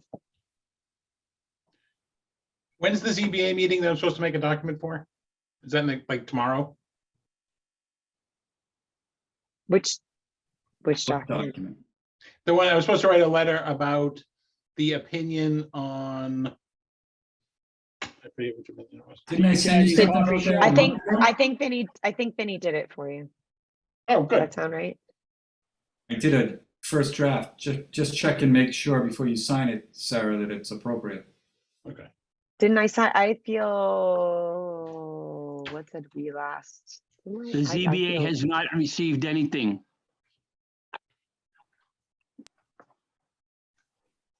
My comments would be, while we encourage the use of the proposed plan, does not present a good traffic flow for the Hojos. Oh, right. Oh, no, yes, no, I do not have an official thing to sign and send. Okay. Send. When is the ZBA meeting? Next Thursday, Okay, good. the 17th. I'll send one to you, Sarah, and you Excellent. can do what you want with it.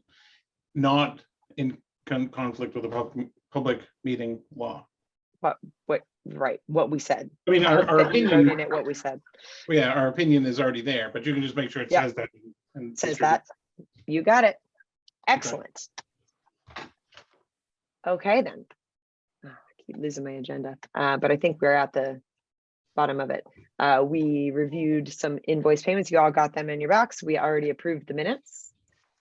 We're just going to confirm that December 14th, 2022 at 7 p.m. is the next regular meeting date and time.